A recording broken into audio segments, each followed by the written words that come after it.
All right, so right here I have the MPC 2000XL, and right underneath it I have the MPC Live Mark II.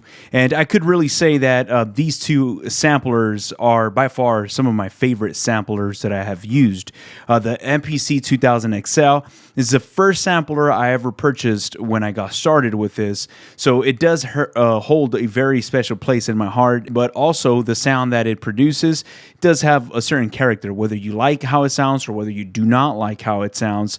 It just sounds a little different. The MPC Live Mark II, it's amazing. It's got a great workflow, and it just allows you to move so fast with this sampler compared to any of the older MPCs.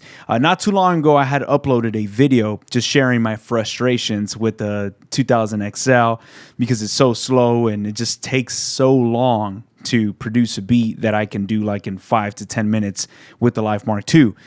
Shout out to EA Ski. He did reach out to me and just kind of suggested me a few different workflows in order for me to use the newer MPC for its beautiful workflow, but use the sound of an older MPC if that's something that you're going for. So big shout out to him for taking the time and just reaching out to me and just shooting out some suggestions. So thank you. If you're watching this video, thank you so much. And now I just want to go into and just show you guys how I have everything routed. Very simple. I do not have the 8 outputs with the XL. I just have just the stereo output. So that's how I'm going to be tracking everything into Ableton. The way I have it, I'm actually going to show you guys the beat that I have right here in the MPC Live Mark II. Now keep in mind, we are monitoring right now from the XL. I have my sample monitor turned on, it's engaged, and we are going to be listening everything through the XL.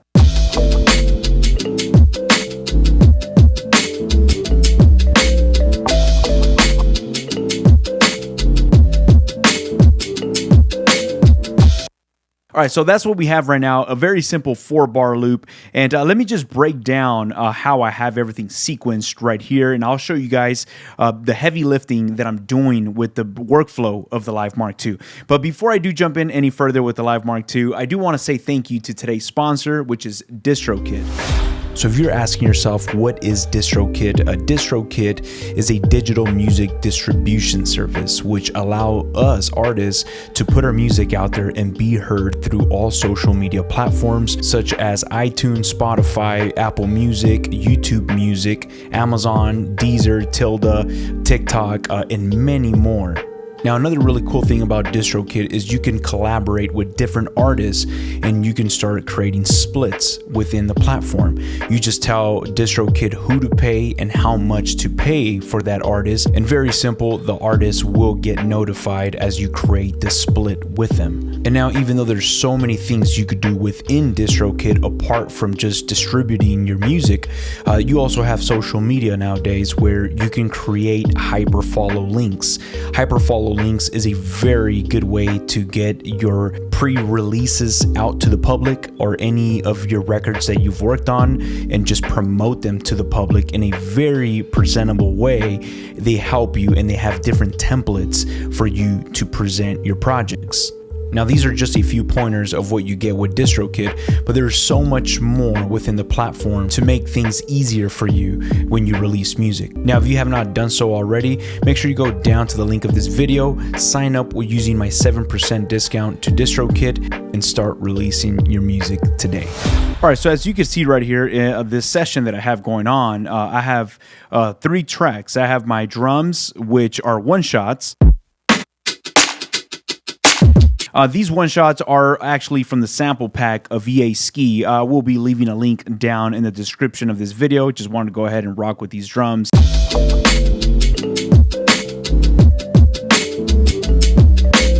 And the reason why I enjoy this is because the MPC, any of the newer MPCs, we love, I mean, at least for me, I love coming in here and just manipulating my sound, my performances, if I want to nudge any notes backwards or forwards. if I want to grab these snares and just nudge them forward, like, it's so easy to move around right here. So this workflow right here is perfect for me. I can move around all day long using the grid editor, throwing in some hi-hats, some ghost kicks, just experimenting with my performances. It's so good with any of these newer MPCs. Now, if I wanted to do these type of nudges and moving forward and backward with the XL, there is a way to do it, but it's so complicated and it would take me forever just to nudge a note backwards. I'm better off just deleting it and re-performing it until I get it right. Now, if we go to track 2, I have my sample chop. And also a big shout out to anybody that is subscribed to my sample sharing program. Become a member of this channel. I'll leave a link down in the description. I will be releasing these sample chop programs to you guys. So if you guys want to follow along, you guys could go ahead and do so. Link down in the description. Just select certain parts right here. If I want to manipulate the sound or change stuff.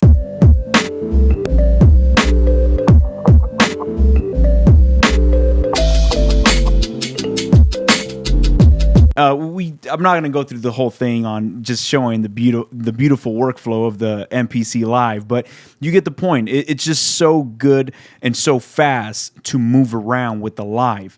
Now, if you want and if you care about any of the older sounding MPCs and you want to incorporate that sound with your newer MPC, the way that I'm routing my signal is just simply coming out of each of these tracks. I have my drums, my sample, and my bass, and I'm just coming out of outputs 1 and 2. The MPC Live does have 6 outputs, but I'm only coming out of outputs 1 and 2.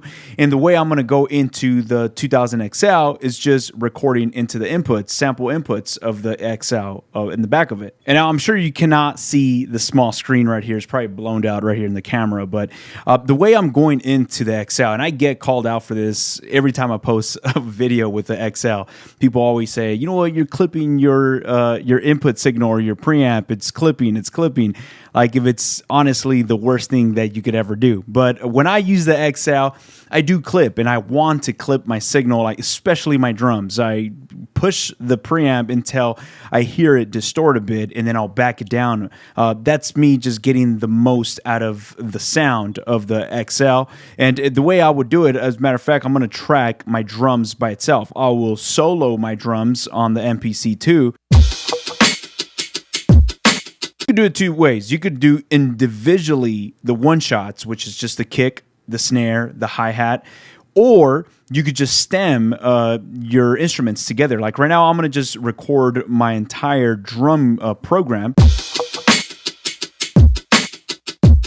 Hi-hat, snare, and kick, and I'm going to record that as one channel into the XL.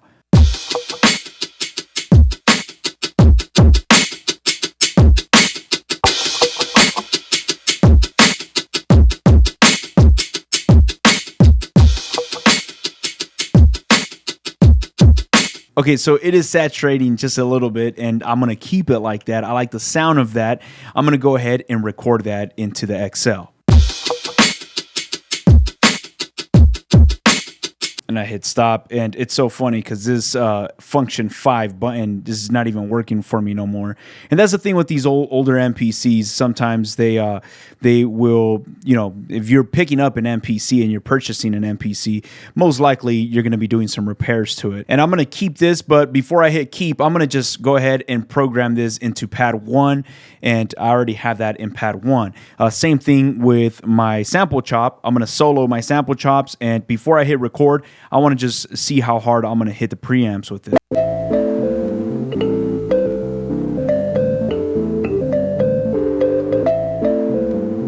Hit enter, and let's go ahead and keep that. And now with my bass line. So now that I have my performances here, I can go in here and start truncating any unwanted pieces. This does take a while, but it's so much faster than doing everything within the MPC XL. I'll go in here and I'll do this very fast. I'm probably going to speed through this real quick.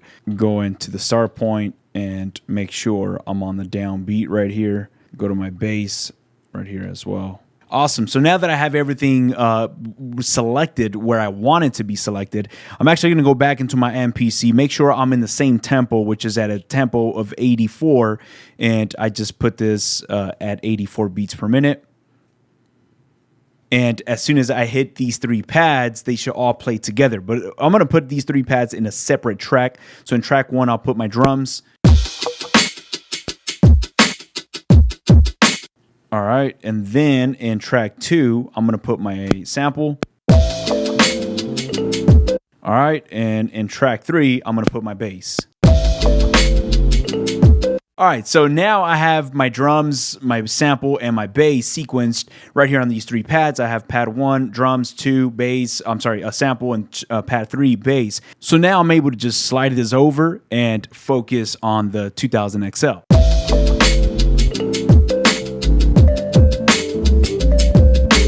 And now you're probably asking yourself, is this even worth it? Just taking the time and recording each individual track into your XL. It does take some time because we could just record that into Ableton, but doing this process, I'm doing it mainly for the sound of the MPC XL. And now the beauty of this workflow is just going straight into your DAW, which in my case is Ableton, getting a really good source, a very good signal. Once I print that into my DAW, any of the plugins that I want to throw on top is just icing on the cake. I'm not really doing a lot of heavy mixing or heavy lifting with my plugins because the source already sounds good coming into the DAW. If you're selecting good sounds from the get-go, once you're in your DAW mixing, it should not take you hours mixing one song. The mix just should feel right, and it should be minor adjustments with plugins if that's what you're going to use, or with just adjusting levels. Why? Because we're getting the source right, and that's what's going into our DAW. So if you have a kick or a snare and you got like 5 plugins on that kick, it's probably not the right kick to use. If you go through, and probably do this on a different video with my kicks, sometimes I won't even use an EQ. If I do, I'll probably use a Neve 1073 from UAD. Just very subtle adjustments because it sounds right. It already feels right. If anything, it just needs a different tone or a different boost from one of these plugins. So going back into, is this worth it, taking that extra time to bounce your tracks the way we're doing it right here? It does take some time, but if the sound does matter to you and if it's something that's very important for you, then yes, it is 100% worth it. But if you're somebody that's like, you know what, I really don't care about those small minor differences, because they are minor differences.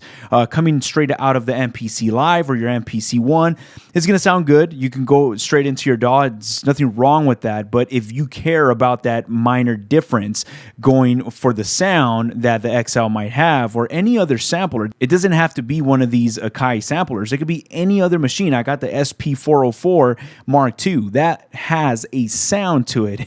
Anytime I run my signal through the SP404, it just feels different to me. So if you want to run it through your SP404, drive those effects as you're printing into your DAW, you can go ahead and do so if that is important for you. So yes, this video or this workflow is not for everybody. It's not meant to be for everybody. Just because I'm doing this does not mean that you should do it also. You know, there's so many awesome plugins that are going to enhance your sound. But for me, I've always felt better just getting the source right and not needing to do a lot of processing to make it sound right. Huge thank you. And also thank you all for taking the time and watching this video. I hope you guys picked up something out of this. Thank you so much. I'll catch you guys on our next video. Peace.